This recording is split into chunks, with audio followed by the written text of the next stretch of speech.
Alors, bonjour à tous. Nous sommes revenus aujourd'hui encore pour continuer notre marche.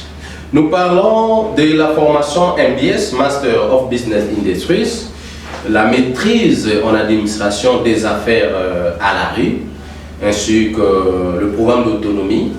Et aujourd'hui, nous sommes heureux de partager avec vous certaines connaissances en tant qu'ambassadeur d'Interweave, Solutions Internationales, et le directeur général du PCP Congo sur l'unité 4. Et nous parlerons aujourd'hui sur le papier budget foyer et papier budget registre d'affaires. Donc le papier. Nous allons en parler aujourd'hui. Alors pour avoir les explications, suivez d'abord cette vidéo. Et je vous reviens. À très bientôt. Unit 4, where we're going to be talking about paperwork, probably one of the most important P's that you're going to learn in the MBS course. But before we do, let's talk about the commitments you made last time. Remember, you committed to go into My Platform, Interweave's private platform where we keep all of the assignments for the MBS certificate. Once you go to My Platform, you are going to fill out the plan section for your business and the quality of life wheel for your home plan.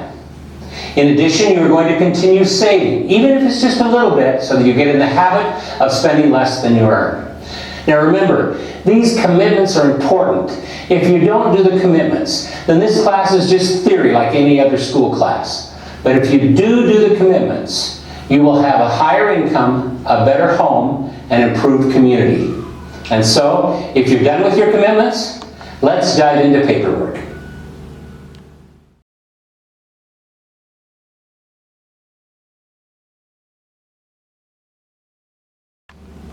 Alors, merci. Nous sommes là maintenant pour vous expliquer les principes de l'unité 4. Nous en avons 5. Il y a 1. Séparer l'argent de l'entreprise de votre argent personnel. 2. Payez-vous un salaire ou une commission. 3. Ne volez pas votre entreprise. 4. Épargnez régulièrement. 5. Faites et suivez un budget personnel. Les choses sérieuses commencent. Ici, dans cette unité, c'est le pain de master en administration des affaires. C'est le pain de la gestion financière. Si vous maîtrisez et vous mettez en pratique ces 4 principes de l'unité 4, ces 5 principes de l'unité 4, bien sûr, c'est fini. Vous allez réussir. Alors, commençons maintenant par le premier principe. La séparation de l'argent de l'entreprise et votre argent personnel. Merci. À bientôt.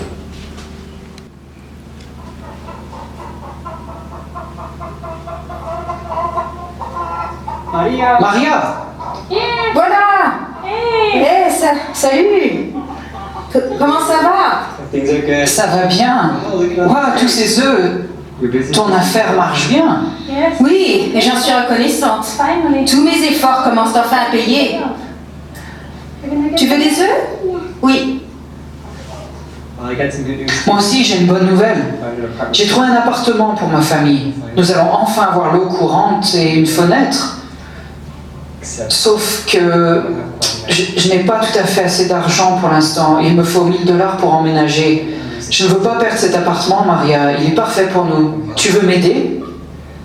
Matteo, je veux t'aider. Je pourrais te donner les $1000 si je vends toutes mes poules.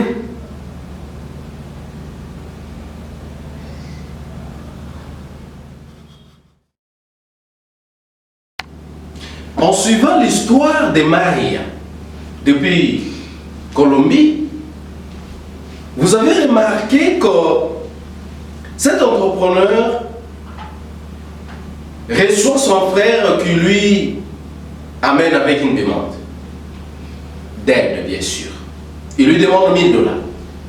Alors que Maria n'avait qu'un poulailler Mais évidemment, le poulailler commençait déjà à répondre favorablement à Marie. Et la demande de Mathéos, de $1000 équivaut au capital de Marie. C'est-à-dire, pour répondre aux besoins de son frère, Marie devait vendre toutes ses poules et satisfaire le besoin de son frère. Nous parlons de la séparation de l'argent de l'entreprise et votre argent personnel. Quelle est son importance première à cause de ces pareilles situations? Si Maria avait l'habitude de séparer son argent personnel avec l'argent de l'entreprise, c'est cet argent-là séparé, personnel, qui pouvait répondre aux besoins de sa famille, des amis, puisque les demandes d'aide n'en finissent jamais. Mais, heureusement pour Maria, quand elle a eu l'idée de vendre toutes ses poules, elle s'est rendue compte que, mais en vendant toutes mes poules, mon entreprise tombe. Et bien, moi aussi, je commencerai à souffrir. Je pourrais t'aider. Comment elle a aidé? Je peux te donner 200. Comme ça, tu pourras en débrouiller. Puisque le 200 là fait partie de mon argent personnel que j'avais commencé à économiser. Donc, Marie a fait partie du groupe MBS depuis son pays, qui a étudié et a compris comment séparer son argent et l'argent de l'entreprise. Voilà les explications. Et nous continuons. Merci. Alors, nous parlons maintenant du principe deuxième de notre quatrième unité. Qu'est-ce qu'on dit dans ce principe? Payez-vous un salaire ou une commission? Voulez-vous qu'on continue à suivre l'histoire de Maria pour découvrir comment c'était passé? Regardez la vidéo ensemble avec moi et nous y reviendrons pour des explications claires. Matteo, si je tue et vends toutes mes poules, tu sais ce qui va arriver à mon affaire, n'est-ce pas? Je n'aurai plus d'œufs à vendre et mon affaire va tomber à l'eau. Comment vais-je faire après pour nourrir ma famille? Je suis désolée, j'espère que tu comprends. Oui, je comprends. Tu veux que je te dise? J'ai $200 sur mon compte épargne que je peux te donner si ça t'aide. Bah en fait, ça m'aiderait beaucoup. Sophia,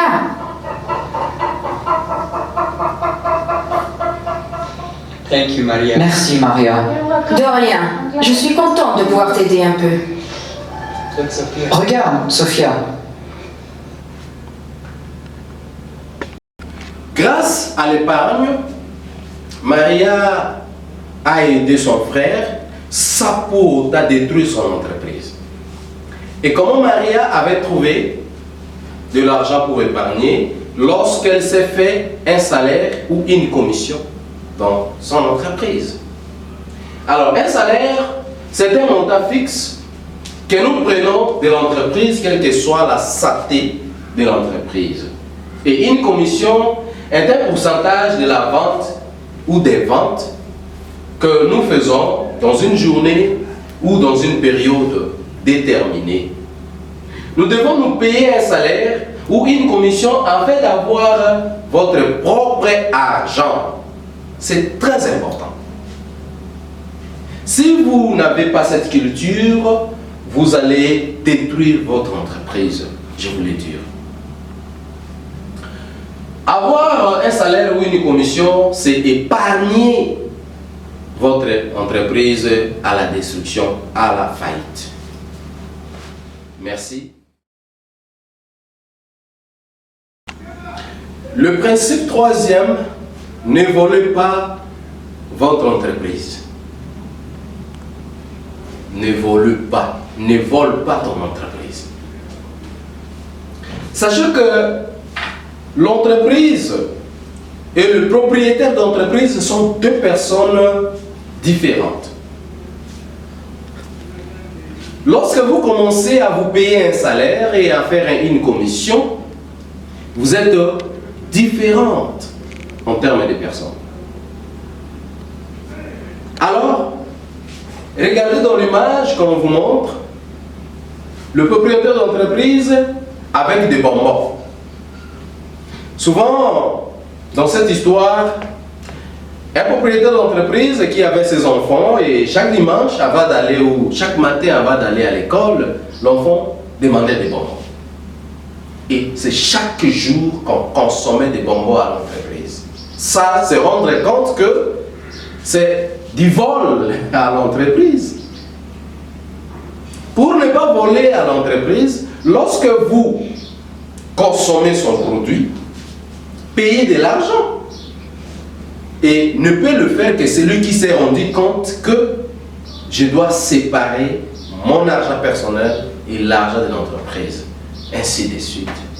Mais si vous n'êtes pas encore à mesure de le faire, petit à petit, peu importe le petit produit que vous consommez, après une année, il aura une déficit.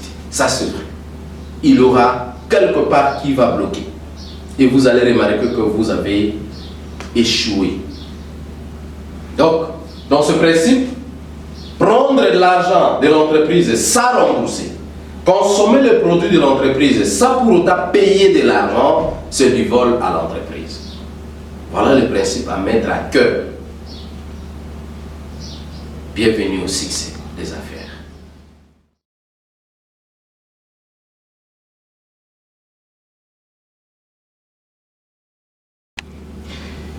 Dans ce principe, qui est d'ailleurs le dernier principe de notre unité 4, nous allons parler de l'épargne. On nous demande d'épargner de l'argent régulièrement.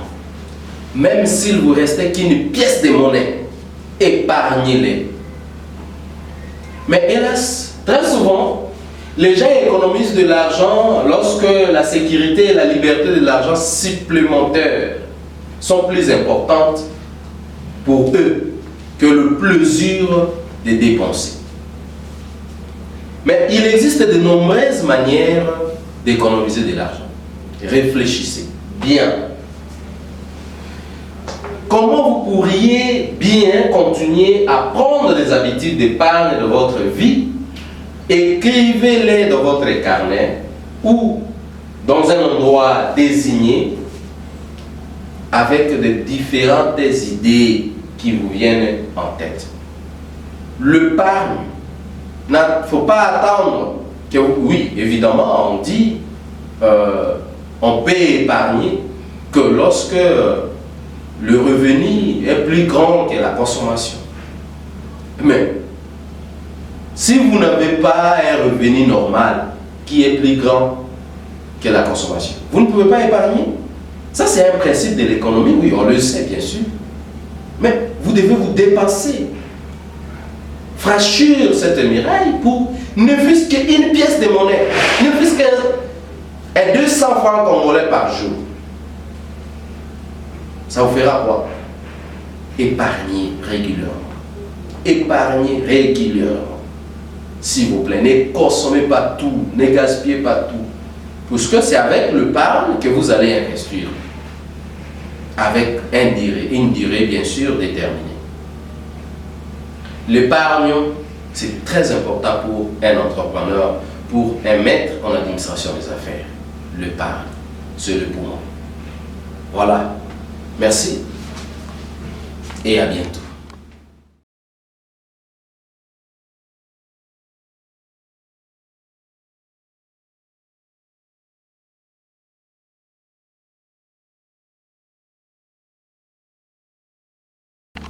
Alors, nous parlons du cinquième principe de notre unité 4 qui est de faire et suivre un budget personnel. Vous allez dépenser qu'à la limite de votre budget personnel. En l'occurrence, quand nous prenons l'histoire de Maria qui se paye 2000 par mois par son entreprise de poules, même si elle gagne plus, le salaire là, personnel, devient son revenu par mois. Le salaire là. et non les gains ou des bénéfices à l'entreprise qui te reviennent comme revenu. Paye-toi ton salaire. Et c'est sur ce revenu qu'il établit un budget personnel, comme vous avez vu là. Il y a des dons, il y a l'épargne, il y a les loyers, les services publics, la nourriture, l'hospitalisation, la scolarisation, l'assurance médicale, le divertissement et autres. Les dons, ça fait partie des demandes familiales. Donc, vous allez dépenser qu'à la hauteur de votre budget personnel.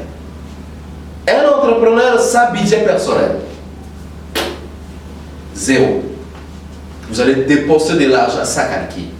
Ne faites pas ça, s'il vous plaît. Ayez pitié de vos entreprises, parce que ce sont aussi des personnes comme vous. Elles doivent exister, respirer et grandir. Une entreprise qui est née et qui n'a pas grandi, vous avez échoué. Puisque la responsabilité vous incombe. Soyez responsable. Séparez de l'argent personnel de l'argent de votre entreprise. Payez-vous un salaire ou une commission. Ne volez pas l'argent de votre entreprise et restez à utiliser votre budget personnel. Telle est la conclusion de l'unité 4 de notre cours de master en administration des affaires. Merci et en un autre jour.